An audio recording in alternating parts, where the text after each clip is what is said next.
खुलुमबाय गोदान भिडिअ नोंथांमोन बयखौबो बरायबाय दिनै जों बे भिडिअ गेजेरजों मिथिना लागोन बर' हारिनि सासे ओरैबायदि माल्टि टेलेन्टेड बर' सुबुंनि जिउनि सोमोन्दै बिथाङानो सासे singer poet writer social worker music composer and one of the cultural organiser बिथांनि खामानिफोरा बर' हारिनि जौगानायाव गेदेर बिफाव होबोदों बिथांनि खामानिफोरखौ जों दिनै बावगारना दोननो हाया बिथांनि मुंखौ जों बयबो मिथिखागौ बिथाङानो जादों मुंदांखा जोहोलाव नीलेश्वर ब्रह्म फै जों बिथांनि जिउनि सोमोन्दै लोगोसे बिथांनि खामानिफोरखौ गुसुङै मोनथिना लानि थौदो बिदिब्ला भिडिअखौ जों स्टार्ट खालामसै लेट्स बिगिन बे मुंदांखा जोहोलावा जोनोम मोन्दोंमोन 11 फेब्रुवारि 1927 मायथाइयाव क'क्राझार जिल्लानि सिङाव थानाय गसाइगाव साब डिभिजन गयबारि मुंनि मोनसे गामियाव बिनि बिफानि मुङा दलराम ब्रह्म आरो बिमानि मुङा गोनोश्री ब्रह्ममोन बिनि बिफाया सासे आखा फाखा सेरजा दामग्रामोन आरो बिमाया खेरायाव मोसाग्रामोन नीलेश्वर बिथाङा उन्दैनिफ्रायनो फरायनायाव जोबोर मोजांमोन आरो मेथाइ खननायाव जोबोर गोसो गुदुंमोन उन्दैनिफ्रायनो स्कुलफोराव प्रग्रामफोराव मेथाइ खनोमोन बिथाङा खुगा मेथाइ खोनासंनो जोबोर मोजां मोनोमोन आरो खोनासंबायबो थायोमोन बिसोरनि नखरनि गासैबो हारिमुआव मोजां आखाइ दंमोन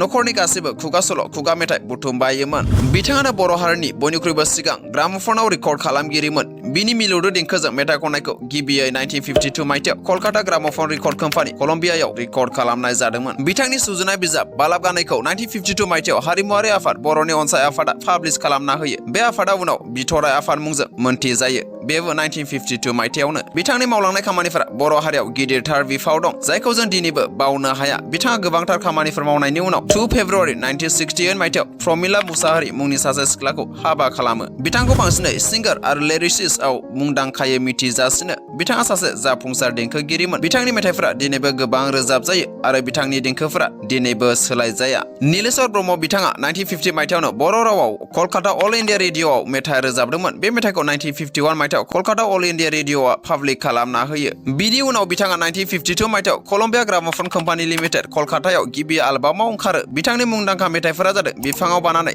हनै सानजाहा ओइ बिबोनां गदाय दुखु मोनो आय मोदै गयो बिथांनि बेफोर मेथाइफोरा आथिखालावबो मुंदांखा बिथांनि मेथाइ नङाब्लानो आथिखालनि मेथाइ बादायज्लायनायानो ओंथि मोना 1954 मायथाइयाव मिउजिक स्टाडिनि थाखाय बिथाङा लखनौनि बादखान्दे कलेजाव थांदोंमोन नाथाय राङारि गाज्रि हालोदनि थाखाय बिथाङा फैफिननो गोनां जादोंमोन 3 बोसोरसो बिथाङा मिउजिक स्टाडि लानायनि उनाव 1957 आव न'सिम फैफिननो गोनां जायो थेवबो बिथाङा मिउजिकनि केरियारखौ नागाराखैमोन गामि ओनसोलाव बहाबा फोरबो मेला प्रग्राम कनफारेन्सफोर जायोब्ला बिथाङा बेयाव पारफर्म खालामोमोन बिथाङा हारिनि गेजेराव थुलुंगानाय लाबोयोमोन बिथांनि मेथाइफोराव मिथिंगायारि मोजां मोननाय बावसोमनाय हारि सिबिनाय आरो हारिमु सिबिनाय बायदि आखुथायफोर बेरखाङो बिथाङा बै समनि बयनिख्रुइबो देरसिन मुंदांखा बर' रोजाबगिरि देंखोगिरिमोन बिथाङा फरायसा समनिफ्रायनो मेथाइ रोजाबबोदों आरो सुजुबोदों देंखो होबोदोंमोन बेल' नङा बिथाङा खन्थाइ रनसायनाय बिजाब लिरनायावबो गिदिरथार आखाइ दंमोन नीलेश्वर बिथांनि खन्थाइ मेथाइ बिजाब बालाब गानैखौ 1952 मायथाइयाव पाब्लिश खालामनाय जायो बिथाङा बै समनिल' मुंदांखा सुबुं नङा नाथाय बिथाङा गैलियाब्लाबो बिथांनि मावनायफोरजों दिनैबो मुंदांखा 16 नभेम्बर 1952 मायथाइयाव बड' साहित्य सभा गायसननाय समाव बिथाङा सासे देंखोगिरि हिसाबै पार्टिसिपेट खालामदोंमोन बे जायगाया जादों चिरां डिस्ट्रिक्ट बासुगावआव जादोंमोन